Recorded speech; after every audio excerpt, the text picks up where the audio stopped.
7h26, estamos de volta aqui com o nosso Panorama 95, nesta manhã de quarta-feira, 27 de julho do ano 2022. No Panorama 95, Cafezinho de Política. Cafezinho de Política de hoje, recebendo aqui a Janiele Souto, pré-candidata a deputada federal pelo PSB. Seja bem-vinda aqui, Janiele, ao nosso Panorama 95, bom dia. Bom dia, Marcos Danta, bom dia, Geraldinho, e bom dia a toda a comunidade do Siridó, né, que festeja Santana, né? Ontem terminou a festa de Santana dos Matos, de Currais Novos, né? Nós estamos vivendo o auge da festa de Santana de Caicó, né? A festa de Santana de Caicó, que desde 2018 foi reconhecida pelo IFAM, pelo Ministério da Cultura, como patrimônio, né, nacional da cultura, tem uma história, uma relação. E como você estava falando, a convivência pacífica e harmoniosa do religioso com o profano, né? Isso o seridoense sabe fazer, né? Vive a festa de Santana na sua intensidade religiosa, como vive também, né, a alegria do reencontro, a alegria de festejar a vida depois de 2 anos dessa pandemia, né? A gente sente uma alegria. Eu que fui aluna, ex-aluna da Escola Monsenhor Valfredo, que funcionou aqui no prédio do Diocesano, né, de 71 a 1980. Entrei na escola modelo, quando a escola iniciou, as primeiras turmas iniciaram, e depois no Colégio Diocesano, né? Dizer que é uma alegria da gente tá comemorando a vida, tá podendo, mesmo que de forma ainda tímida, mas a gente ousa abraçar ao reencontrar um amigo, né? As pessoas que a gente quer bem, familiares e amigos, e dizer aqui que a gente traz o nosso abraço a toda a comunidade do Seridó que festeja Santana em agosto. Eu me lembro que é assim, Santana, depois vem Acari, depois vem Jardim do Siridó, Jardim de Piranhas, Serra Negra, e por aí entra o Siridó festejando, né, as suas padroeiras, os seus padroeiros. Para quem ainda não conhece, quem é Janiele Souto? Janiele Souto é caicoense de adoção, né? Eu cheguei aqui em 1971, hoje eu tenho 57 anos de idade. Meu pai é daqui, de Caicó, né? Minha mãe era do Pernambuco. A gente morou um tempo em Fortaleza e chegou em Caicó em abril de 71, né? Devido às dificuldades financeiras, meus pais, por um bom tempo, foram donos da Casa Oriente, onde funciona hoje, onde é o local hoje de Zeca Barrão, que era ali na praça, e a gente viu ali nas imediações da Casa Oriental, do mercado público, nascer a Feirinha de Santana, né? A Feirinha de Santana começou com 2, 3, 4 barraquinhas e foi tornando, como bem falava Padre Antenor, o estrondo, né? A coisa que é hoje, né? Hoje você é caicoense, fica doido para vir para Caicó na festa, principalmente na Feirinha, que é o local do seu reencontro. Nós concluímos o ensino, o 1º grau, o 2º grau e o ensino superior aqui no campus de Caicó. A gente cursou matemática e ingressamos desde o princípio pelos movimentos sociais. Me lembro que eu, Raimundo Melo, Eugênia, Isabel Cristina, Cleidinha, a gente fazia parte de um grupo de jovens que a gente ligava ao Colégio Diocesano. Depois nós ingressamos na comunidade jovem de Caicó, na pastoral de juventude, e início dos anos 80, com o surgimento do Partido dos Trabalhadores, a gente, com esse grupo que vinha do Colégio Diocesano, que ingressou conjunto em cursos diferentes, mas ingressou na UFRN, campus de Caicó, nós fundamos o Partido dos Trabalhadores. Eu passei 39 anos no Partido dos Trabalhadores e as consequências, a luta, eu digo muito para salvar, né, para continuar a luta, né, e avançar nas conquistas de uma categoria, nós ingressamos, nós somos convidadas a ingressar no PSB, fomos muito bem recebidas, né? Participamos do congresso, né, da releitura do PSB, entramos no momento do PSB, quando Flávio Dino, Freixo, Molon e outros agentes da política do nosso país entraram, né, e conjuntamente com o futuro senador, o deputado federal, futuro senador do nosso estado, Rafael Mota, né, em conjunto com outros candidatos, nós vamos dar, se Deus permitir, Santana, um perfil diferente à política do nosso estado. O Siridó me conhece, nós, depois dos movimentos sociais da igreja, né, nós fizemos parte por um bom tempo do SINT, da Regional de Caicó, nós participamos da primeira direção da ANSE, que era a Associação Norte-Rio-Grandense de Servidores Estaduais, à época, quando a Constituição não permitia que o servidor público se organizasse em sindicato. Em 88, com a Constituição Federal, foi que permitiu a organização dos servidores em sindicato. E nós fundamos o SINSP, em conjunto com Rafael Freire, com Fernando Antônio, com Tereza Freire. E o SINSP, Marco Antônio, Geraldinho, é o segundo sindicato mais velho do país de servidor público, né? A gente tem uma história, não é de hoje a nossa história. A história que a gente constrói em defesa da democracia, em defesa dos direitos humanos, em defesa da vida na sua plenitude, né? O Fórum Social Mundial, eu gosto muito do lema do Fórum Social Mundial, que quando diz que um outro mundo é possível, e a gente luta, né? A gente tem uma vida dentro dos movimentos sociais por acreditar que um outro mundo é possível e é viável. Nós trabalhamos uma vida no SEJA, né? Eu comecei em 4 de agosto de 1984 no SEJA, no turno matutino na secretaria, né? Nós participamos lá com Oriel, foi nosso diretor, Geraldo Vanderleis, o professor de matemática que hoje está aposentado. É do Renato? Não, Renato foi vice, mas é lá da ECAN que veio pro SEJA, que falta o nome, que é de Jucurutu, que morava atrás do SEJA. Né? Então a gente é caicoense por adoção. Tanto é que eu digo em todo canto, por pergunta, você é de onde? Caicoense. Né? E a gente tem orgulho de ter essa história. Né? Nós fizemos movimentos sociais, quando se fazia movimento social, Marco Dantas, custava caro. E uma casa que nos abrigava no movimento social, como eu estava dizendo a você e a Geraldinho, foi a Rádio Rural, quando funcionava na Otávio Lamartine. Né? Eu me lembro que ao lado da Rádio Rural, na sala vizinho, era o MEB, o Movimento de Educação de Base. Nós participamos, através do MEB, do grupo Mulher Sertão. Né? Fazer movimento de mulheres nos anos 80 era difícil. Mas a gente desafiava e fazia. Né? Tinha um programa das mulheres na Rádio Rural todo domingo de 19 às 20 horas. Gracinha, Cleidinha, Isabel Cristina, Eugênia, Soraya Dantas. Né? Era difícil fazer, mas se ousava e fazia. Né? A gente...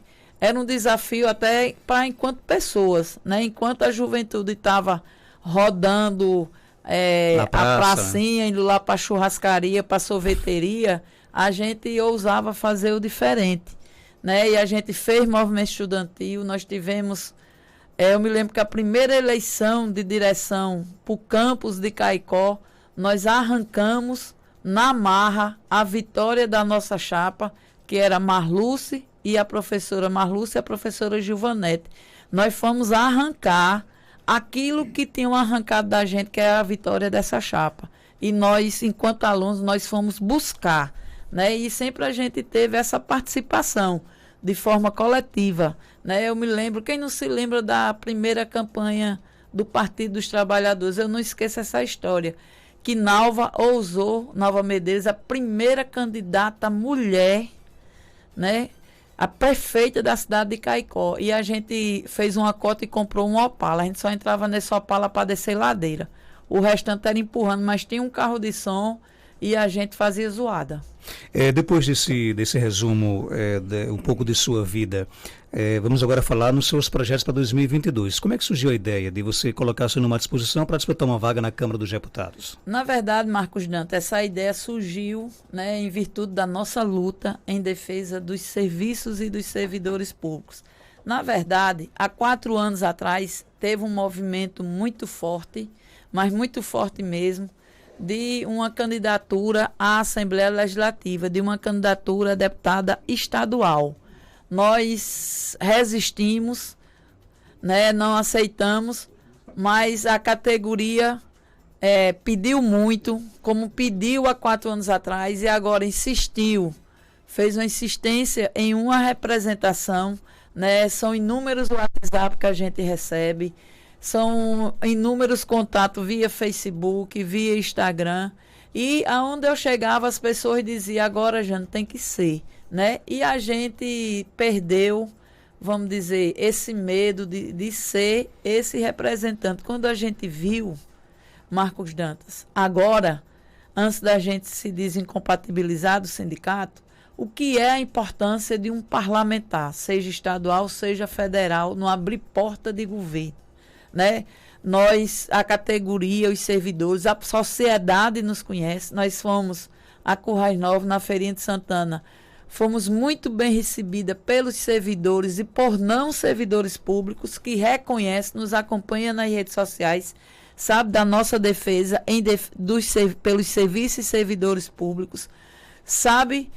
E a gente sentiu, Marcos, a importância que a gente ficou assistindo, o abrir das portas no governo, né? Audiências desmarcadas, aí quando chegava o parlamentar, a audiência nunca tinha sido desmarcada, né? E chega uma hora que você diz assim, poxa, a gente luta, quantos enfrentamentos nós não fizemos dentro da Assembleia Legislativa?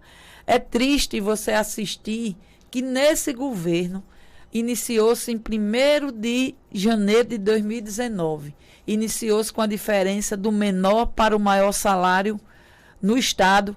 Era 31 vezes, era 951 o menor salário e 31 mil o maior salário. Em 5 meses, essa diferença pula para 36 vezes, né? E a gente vai para a Assembleia Legislativa fazer a luta, esbarra porque não tem voto. Aí a gente vai para a Câmara Federal, você vê criar piso para algumas categorias e esquecendo as outras categorias de servidores públicos. Então, a nossa vontade uniu a necessidade que a gente começou a enxergar e a necessidade de ter um representante da categoria. Chega uma hora que o trabalhador, eu nunca esqueci, Padre Técio conversava muito com a gente e dizia isso. Chega uma hora que o trabalhador, ele tem que ele tem que ousar. Chega de armar o palanque, chega de armar o palco. Ele tem que também ousar subir para cima desse palanque, subir para esse palco, para fazer o seu show, né? E é a chegada a hora dos servidores públicos, da família dos servidores públicos, da população que é usuária dos servidores públicos, dos serviços públicos, né? Ousar e colocar uma representação dos servidores. Veja. Olhando hoje para a bancada federal atual aqui do nosso estado, você, lá em Brasília, você não consegue enxergar, por exemplo, o servidor público sendo representado? Não, nós temos de 8 parlamentares, nós temos 2, que é Rafael Mota, que a população vai eleger ele como... Só para ter cuidado com a legislação eleitoral, é pré-candidato ainda, viu? Pelo amor de Deus, que na multa vem para cima da gente, tamanho do mundo. Não, desculpe, é pré-candidato a senador, é porque isso é tudo novo para mim, mas também é novo, né? Eu peço desculpa a você. Claro, tranquilo. É pré-candidato a senador e será eleito, e Natália Bonavides. Mas a gente vê... Você quer uma coisa pior do que aconteceu em 2020, a pandemia? Nós fomos surpreendidos. Raul Seixas, quando cantou a música O Dia que a Terra Parou, não imaginava que seria em 2020, né? O dia que a terra ia parar. E os servidores da saúde fizeram a saúde pública acontecer. Aí vem Bolsonaro, né? Com a bancada do Rio Grande do Norte e apoiou, com exceção da Natália e do Rafael Mota, tá certo? Votaram contra, mas veio congelar os direitos dos servidores, o trabalhador, Marcos Dantas. E por outro lado, também, nós temos que dizer, já dissemos no seu programa, o governo do estado achou conivente as medidas, conveniente. Por quê? Porque economizou, congelou o quinquênio do servidor, congelou o tempo, a licença-prêmio, né? Os servidores hoje, para completar o seu quinquênio aqui no nosso estado, ele passou, vai passar a partir de 1º de janeiro de 2021, 1 ano, 7 meses e 2 dias para poder completar o próximo quinquênio. Quem aniversariou de maio de 2020 até janeiro, 1º de janeiro de 2021. E isso é de 2022, aliás. E isso é cruel. E isso a gente não pode admitir. Então é preciso ter parlamentares federais que lutem pelo piso nacional da Polícia Militar, pelo piso nacional da Polícia Civil, da Polícia Penal, pelo piso nacional dos servidores públicos, de modo generalizado. Você quer o maior absurdo, Marcos Dantas, do que o servidor público não ter uma database? E não tem porquê. No primeiro ano do governo, no primeiro mandato do presidente Lula, em 2003, tentou-se aprovar na Câmara a regulamentação da OIT, onde garante o direito à database do servidor público. Nós não temos direito à database, não temos. E não foi permitido porque o Congresso não passava a lei e encontra-se lá, arquivada. Tentou-se no segundo mandato do governo Lula, não conseguiu. Tentou-se no governo Dilma, não conseguiu aprovar. O servidor público, Marco Dantas, eu me lembro que uma professora, lá em 2009, estava dando aula de educação física numa escola em Natal, um aluno jogou uma bola, caiu no teto da escola. A professora subiu para que o aluno não subisse. A professora caiu e fez uma fratura do fêmur. E você acredita que o servidor público, ele não tem nenhuma legislação que o ampare do ponto de vista do acidente em trabalho? Um trabalhador, por exemplo, um pedreiro, ele se acidenta numa obra, ele tem uma proteção pela legislação. O servidor público não. Há o assédio moral, que nós somos assediados nos nossos locais de trabalho. Não se tem uma legislação, né? Então, são proteções do trabalhador que é necessário que se abranja para os servidores públicos. Claro que nós temos direito à licença-prêmio e que o serviço da iniciativa privada não tem. Falando em licença-prêmio, Marcos Dantas, foi fruto da nossa luta em 2018, do enfrentamento que nós fizemos em conjunto com o Fórum. Me lembro como se fosse hoje, o projeto de lei enviado pelo vice-governador à época para a Assembleia Legislativa, Fábio Dantas, onde retirava o quinquênio, que é o ADTS, que é 5%, certo? Que é 5% a cada 5 anos que o servidor tem. Eu já tenho 38 anos, eu tenho meus 35%, eu tenho meus 7 quinquênios, tenho direito a ter e tenho. Foi Fábio Dantas que mandou para a Assembleia Legislativa a retirada do ADTS, a licença-prêmio. E é bom saber que o Rio Grande do Norte, Marcos Dantas, é um dos poucos estados, salvo engano, são 2 ou 3 estados que preservam o quinquênio, o ADTS e a licença-prêmio. E nós fizemos o enfrentamento em janeiro de 2018. E foi o SINSP que conseguiu entrar no cercadinho que Ezequiel, junto com o governo Robson, Fábio Dantas, fez na Assembleia Legislativa.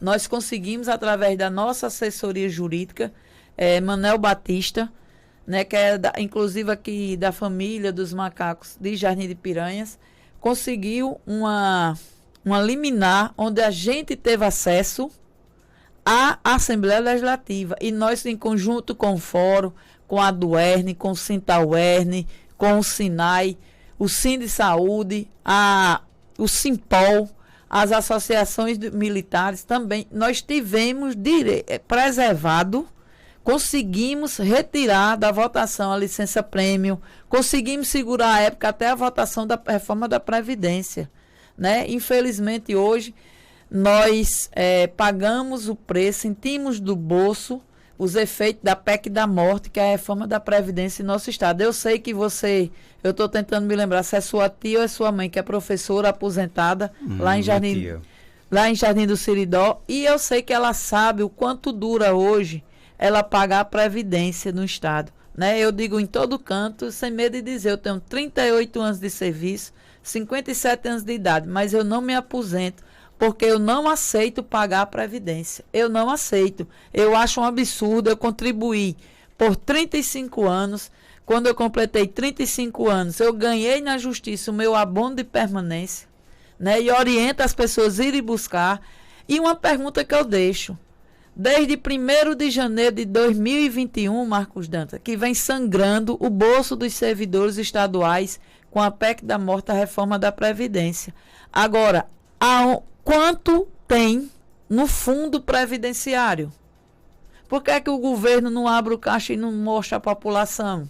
Arrecadou-se tanto, pagou-se tanto de servidor aposentado e pensionista. Pensionista, Marco Dantas, nós temos feito uma luta. Ainda o último final de semana eu estava em Caicó, eu fui abordado não foi 1, nem 2, nem 3 pensionistas. Há 5 anos que os pensionistas não têm 1 centavo de reajuste. 2018, o governo Robson Fábio Dantas, que além de deixar, né, a gestão deles 4 salários atrasados, mas também não reajustaram em 2018 as pensões. E o governo atual, a gestão da governadora professora Fátima Bezerra, não reajustou em nenhum centavo as pensões. Os pensionistas hoje amargam uma defasagem salarial de 31%. Como é que vai ser o seu comportamento do PSB, certamente, na disputa para o governo do estado? Vocês vão apoiar quem? Olha, eu tenho dito em todo canto, eu voto na professora Fátima Bezerra, mesmo que ela não queira. Nós temos uma história de luta, Caicó conhece a nossa história, o Seridó, Rio Grande do Norte sabe a nossa luta. Passamos 39 anos no partido da governadora. Tivemos que sair pela consequência da nossa luta. Eu digo e repito, Marcos Dantas, quando estava à frente do SINSP, eu tinha que ser fiel a uma categoria que me confiou a sua representação. Mas também reconheço que eu voto na professora Fátima Bezerra, mesmo que ela não queira. Voto no pré-candidato a senador, Rafael Mota. O Rio Grande do Norte precisa de Rafael como pré-candidato a senador, futuro senador. Não podemos votar para Senado em bolsonaristas, em camaleão, que uma hora defende A, por conveniência está defendendo B. O nosso comportamento é um comportamento que sempre nós tivemos, de cobrar, tá certo? De não aceitar que um governo seja voltado para os servidores dos altos salários. Não podemos aceitar isso. Nós temos que votar a favor que o governo cumpra com os compromissos feitos com a polícia militar, com os operadores da segurança, com os servidores da saúde, tá certo? Não podemos esquecer, a primeira morte de Covid em Caicó foi de Gracinha, que era servidora da saúde, trabalhava, salvo engano, na farmácia aqui na CESAP, aqui logo em frente. É preciso o governo olhar para os serviços e os servidores públicos, até porque quando a gente defende os serviços e os servidores públicos, nós estamos defendendo a população.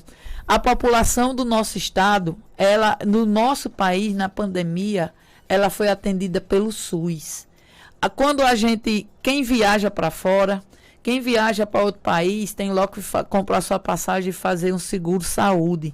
Porque ao chegar lá fora, você só entra no hospital, você morre na calçada se você não tiver um cheque, se você não tiver dinheiro para pagar a sua assistência. E aqui nós temos o SUS, os servidores públicos, e os servidores públicos que salvaram essa população.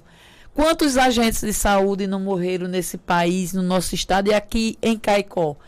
Então, nós temos que cobrar o governo vir para cá. Não podemos aceitar, Marcos Dantas, como a luta que nós fizemos em 2021, em dezembro, no dia do aniversário de Caicó, 16 de dezembro, estava sendo votado na Assembleia Legislativa, em 2021, uma coisa jamais vista. E nos meus 38 anos de Estado, era se quebrar a paridade salarial entre os servidores de mesmo cargo, de mesmo nível, né? Os servidores ganhavam o mesmo salário.